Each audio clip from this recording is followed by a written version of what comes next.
I will find you. I will bring you back from the ends of the earth. I will preserve you. You'll return back to the land.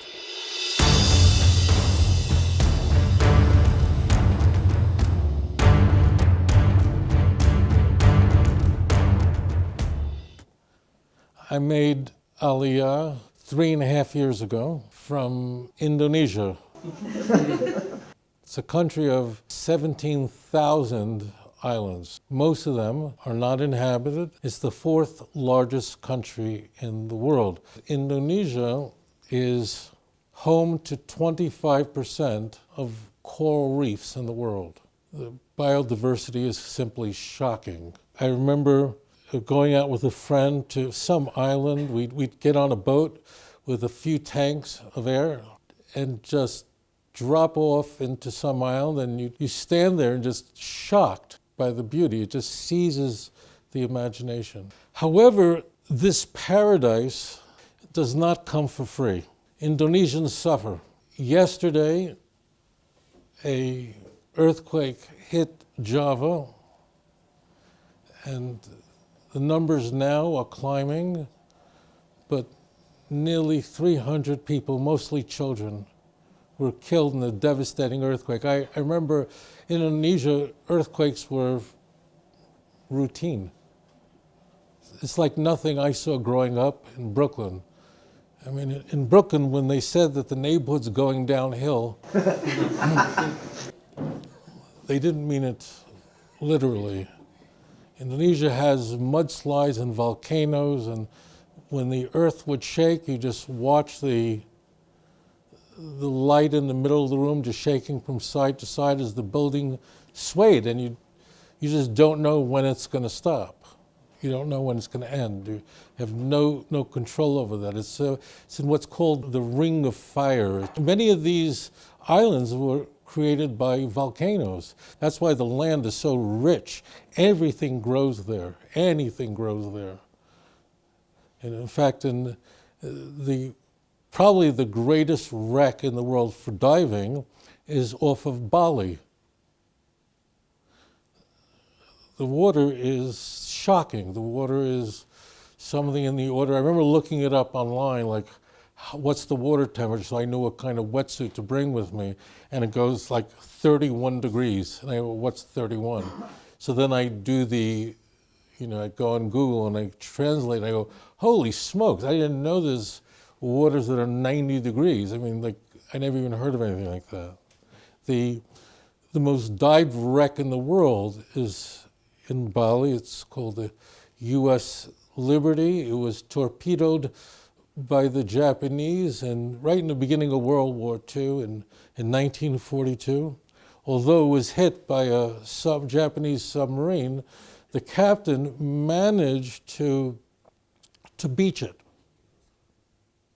And there the ship remained on the beach of Bali until a volcano in 1963 came and just pushed the ship right back into the water.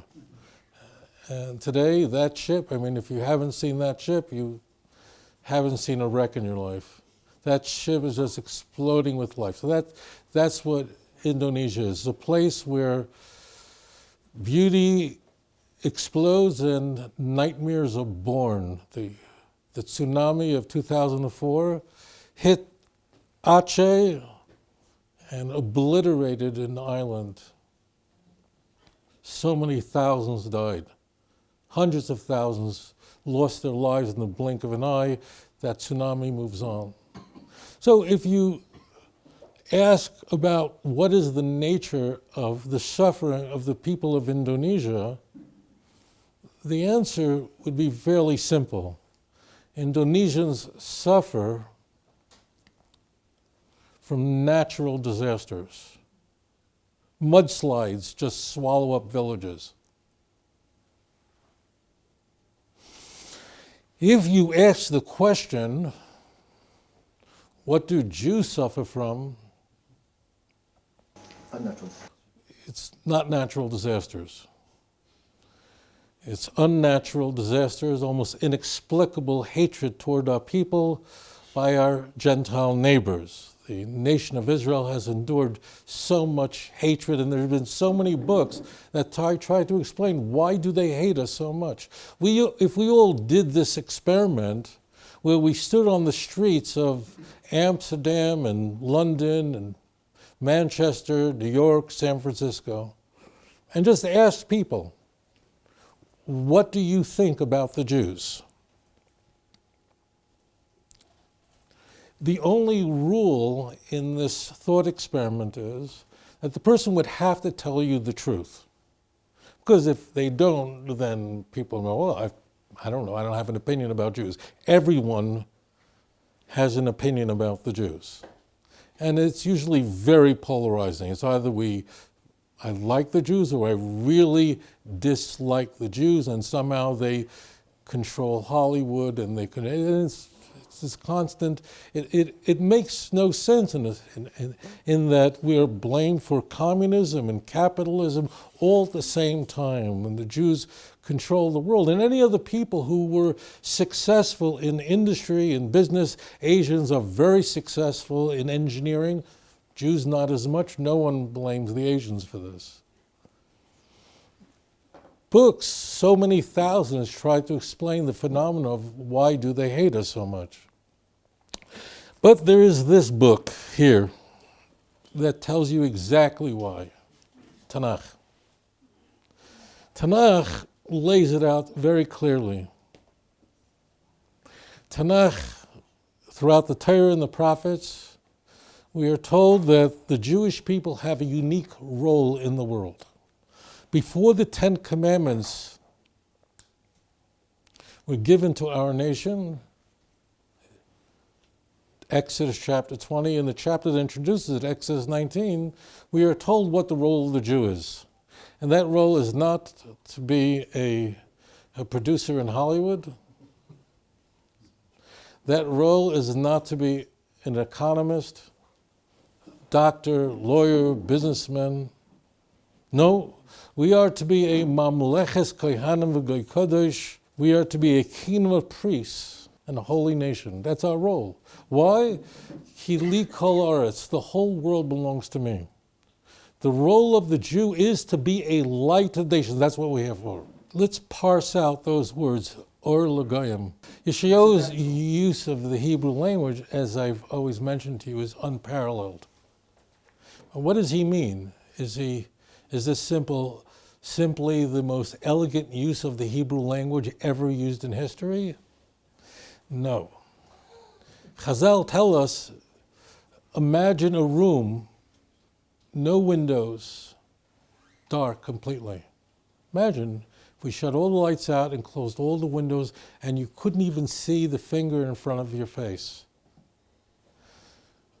If you kindle only one candle in the room, that light would reach every part of this place. It's a miracle. Don't go out there and knock on doors the way other groups do. And I mean, logically, you hold crusades and just go around no, don't do any of that. Kiner mitzvah v'tor or. Well, all you need to do is this. It's striking. Devote yourself to HaKadosh Baruch Hu, and the nations will be guided by you. And your light will reach everywhere in the world. Conversely, if we chas v'chalil extinguish or diminish from that light, then it affects the rest of the world. So Yeshayahu is using this elegant language, but resist the temptation of assigning writing skills to that equal lahavdil to Pushkin. That would be an enormous mistake. Chazal pour over every word in the terminology. The point is to be a light. That means all you do is light, and the whole world, and here we see it today. We are living in a time right now where literally people are pounding down the doors that they want to convert to Judaism, become B'nai Noach. In churches, if churches want to heighten their membership, just do Jewish things and bang, everyone's curious, everyone wants to know. I mean, why? Who are we? What is the size of this nation that we're 1/10 of 1% of the world's population? And yet the world, more than half of the people who live on this planet believe that the God that we worship is the true God, and that our Torah is the Word of God. I mean, back then you needed a lot of emunah to believe that. We don't. We just have to look around and say, oh, holy smokes, look what's happening. The world is noticing us. If we're the priests of the world, if our job is to reflect back God's will, I mean, that's why in Exodus chapter 4, verse 22, the famous Hosea chapter 11, verse 1, Israel, God's firstborn son. What does that mean? What is that? We're not the oldest nation. It means that we play the role of the oldest child, in that we are teaching the younger children how to have a relationship with our Father. The role of the Jew is to be a light to the Goyim. That's our job.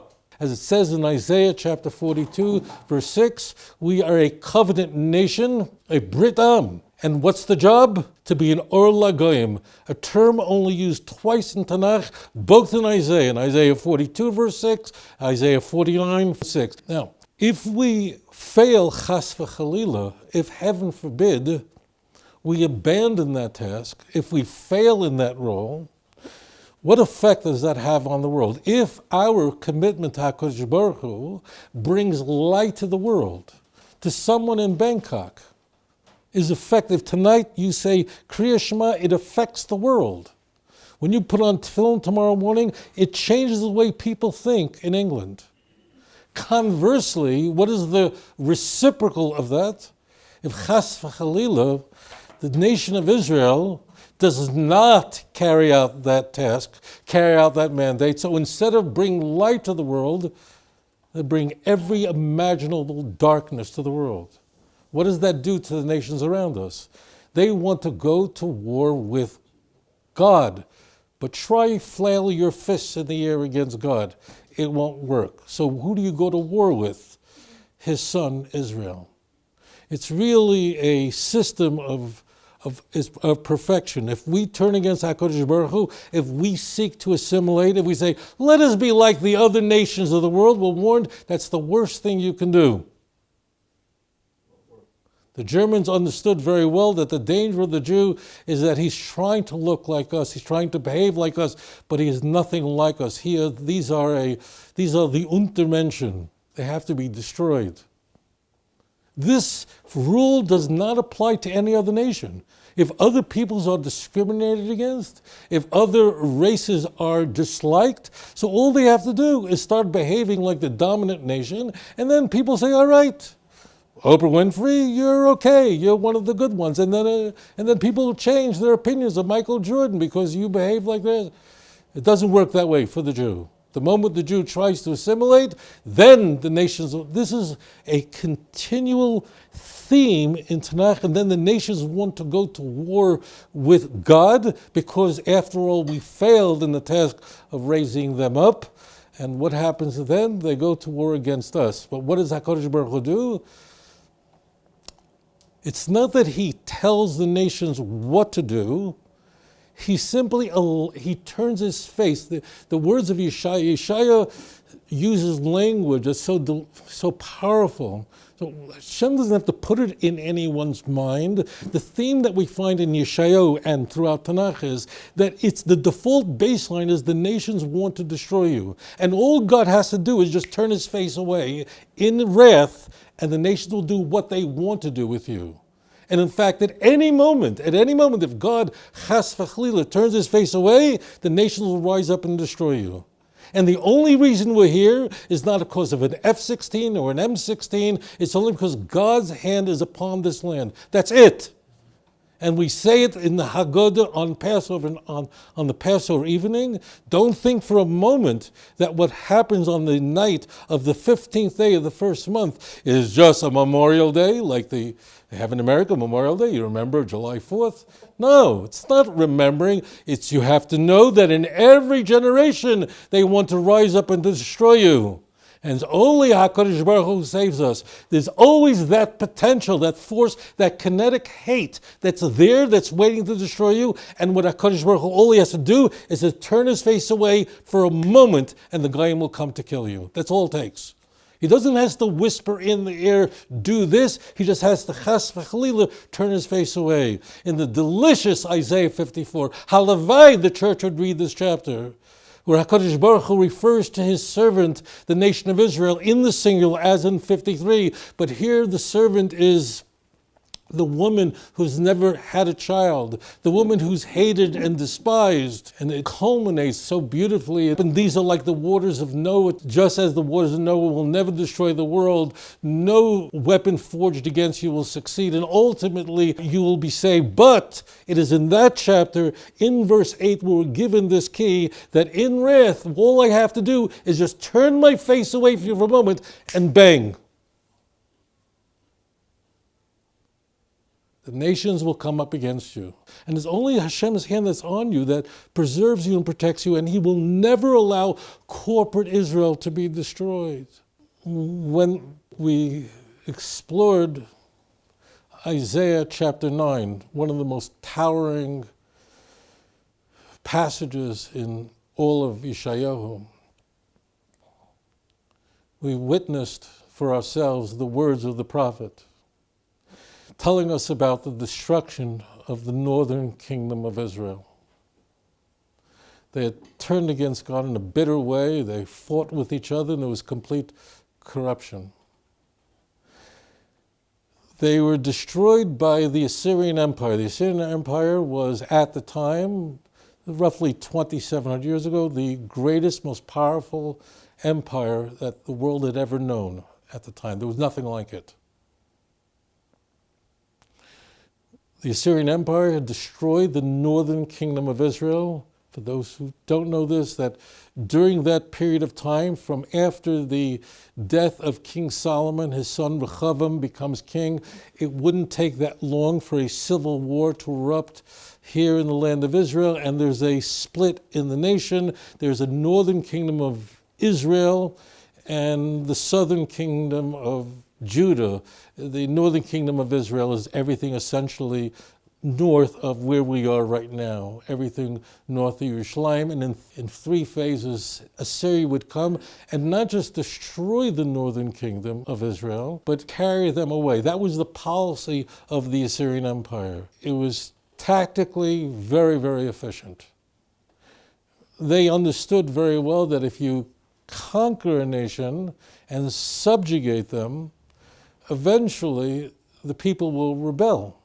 People are attached to their land, they have a history, and the people are generally patriotic. And given enough time, eventually they'll rebel. The Assyrians knew this very well, so they simply took the population of a place and they removed them completely and shipped them somewhere else completely and brought another group in to replace them. And then the people are in a new place and they have no historical attachment to that land, and then they won't rebel. That's how Samaritans came to be here in the land of Israel. How did Samaritans come to be here? They were the replacement group for the 10 northern tribes. They came here and they endured suffering from lions, which were common here in Israel. And they attributed this disaster of attacks to that they weren't worshiping the local God. And when they discovered what it was, they switched. The Jews didn't accept their conversion because it was for every wrong reason in the world. And then they became sort of an enemy group built in. Very problematic. Throughout Yeshayahu chapter 9, leading up to where we are, there's a refrain. B'chol zois lo yishav apai od yodoi netuya.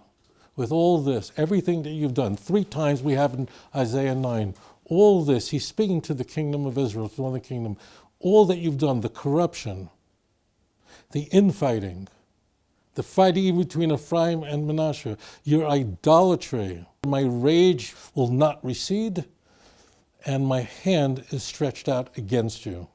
And in fact, Isaiah chapter 10 begins with the 4th segment, attacking those who engrave all kinds of false contract. B'chol zois in verse 4, and with all this, my anger, my rage will not recede. Some people mistakenly think that these 4 verses in the opening of Isaiah chapter 10 are mistakenly placed there, and they really belong at the end of chapter 9. I've heard that a lot, and it's a mistake. This is a setup for what's going to follow. We're told in verse 5 of Isaiah chapter 10, Assyria was only my rod and my staff, and that's what I used to bring about the destruction of the northern kingdom. And make no mistake about it, people think that, well, it was just the northern kingdom that suffered under the Assyrian Empire. Almost all of Yehuda was destroyed. Well over 40 cities shattered by the Assyrian Empire. The only thing that remained was Yerushalayim. Chizkiyahu was able to inspire the people of Israel to turn to HaKadosh Baruch Hu, to put their trust in him, and as a result, Jerusalem was saved, spared not just in any fashion, but through a miracle that nothing like that had ever occurred since the Exodus. Roughly is about 600 years after the Exodus is that special night, that Passover evening, when I imagine that Yerushalayim was packed with trembling people who were not sure they would survive to the end of Pesach. Going to sleep that night with hundreds of thousands of Assyrian soldiers surrounding Jerusalem. Imagine that. Waking up the next day, the first day of Pesach, and this utter silence. The entire Assyrian Empire eviscerated through a miracle that's only parallel to what happened in Midian. You know that, Judges chapter 7, where the Midianites, who had terrorized the Jewish people for 7 years, were wiped out using Gideon, a very important judge, and a miracle. And essentially, it's the only miracle of deliverance that we find in the book of Judges. So going back to Midian is a constant refrain. We saw that in Isaiah chapter 9, and we're going to visit it over here. But Yeshayahu makes it very clear that the Assyrian Empire was filled with arrogance. Yeshayahu hated arrogance, despised it. Yeshayahu condemned those. Proverbs 16, verse 5. This is nothing that makes God more filled with rage than gaiva, than arrogance. I remember when we were together studying Isaiah 9, I explained that what we find in Isaiah 9, that miracle of deliverance, we find really all over Tanakh. It's also in 2 Chronicles chapter 32, very famously in 2 Kings chapter 18 and 19, very famously here in Isaiah chapter 36, 37, a breathtaking event. But I shared with you that remarkable, stunning defeat of the Assyrian army was recorded well outside of Tanakh. Herodotus explains it in a very strange way, but he has to explain it. The Egyptians were very aware of that. And I told you that in the British Museum, there's a prism, a six-sided prism called the Sancherv prism, where Sancherv talks about what he did, what he accomplished, all that is there. And I wanted just to read to you Sancherv's prism in the part where he addresses Hezekiah. As for the king of Judah, Hezekiah, who had not submitted to my authority, I besieged and captured 46 of his fortified cities, along with many other smaller towns, taken in battle with my battering rams. The Assyrians were known for that. That's why in the old city, in the Jewish quarter, the ancient wall of Yerushalayim, which is right outside of the big quarter where the Churva is, that's the Assyrian-proof wall. Notice how thick it is. It must be 20 feet. Why so wide? It's twice as wide as it had to fight back against the battering rams of the Assyrian Empire. I took as plunder 200,000, 150 people, both small and great, male and female, along with a great number of animals, including horses, mules, donkeys, camels, oxen, and sheep. As for Hezekiah, Sancherv says, I shut him up like a caged bird in his royal city of Jerusalem. This description is fairly accurate, except Sancherv managed to avoid mentioning one detail. What is not in the prism of Sancherib? That he could not take Yerushalayim.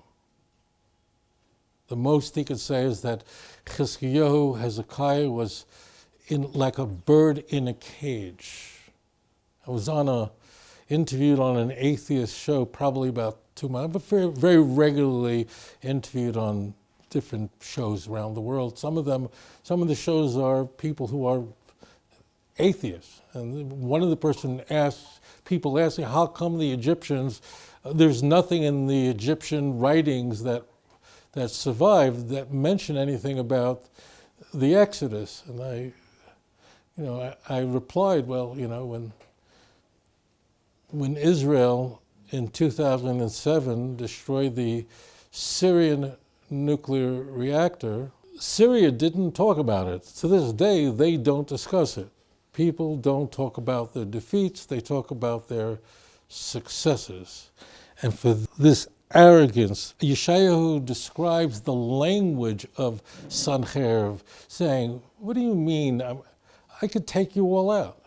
I have destroyed every city along the Euphrates River. I've destroyed Damascus, Syria, Samaria, the north. They all had idols. Their gods did nothing for them. They couldn't face me. You in Jerusalem, your God? That was his mistake, because the king of Yehuda was no longer Achaz, was not a wicked king. It was Chizkiyahu, the most loyal king. 2 Kings chapter 18, verse 5. There was never a king as devoted, as loyal to God as Chizkiyahu. There's no Judean king before him or after him. And as the Gemara says, that Roy Hoy Chizkiyahu melech liyos melech Mashiach, if circumstances were different, Chizkiyahu could have been the Mashiach himself. If you want to know what kind of personality the Mashiach would be, look at Chizkiyahu.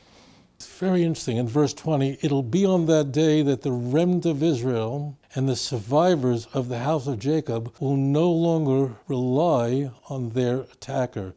This passage, for those of you, I don't know if any of you are old enough to recall this. So after World War II, so Israel was considering taking reparations from the Germans after the Holocaust. And this became a very divisive issue here in Israel. Should the Jewish state accept billions of dollars from the Germans as part of a reparations for what they had done? And as you can imagine, many people in this country thought that was a horrible idea. Menachem Begin opposed it violently he said, when the Altalena was attacked, I said, don't fight back, don't shoot back. But now we need to fire back. Thousands of Jews were in the streets of Yerushalayim in 1950, 51, 52, as this is. Ben-Gurion was very supportive of this, that the Germans are going to supply billions of dollars, replace infrastructure here, and so many thousands filled the streets of the cities of this country saying, how could we do that? And after all, they marshaled this remarkable passage. Jacob will no longer rely on its attackers. But Yeshayahu tells us something very important about the remnant that survives. There is, as I mentioned to you, that covenant, that everlasting covenant that God made with the people of Israel. Look up at the sky, do you see the sun? At night, do you see the moon, the stars? If those laws shall pass, so will the seed of Jacob pass away. The nation of Israel cannot be destroyed. Corporate Israel has a covenant with God that nothing can destroy it.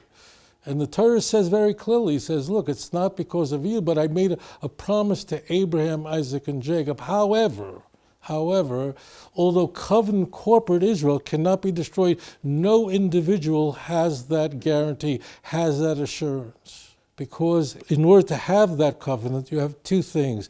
You have to love HaKadosh Baruch Hu, have a personal relationship with him, and be loyal and faithful to his Torah. There have been many Jews who were very religious in their own way, but rejected the oral Torah, the Tzdukim, the Sadducees. They're not here with us any longer. They're gone. They disappeared.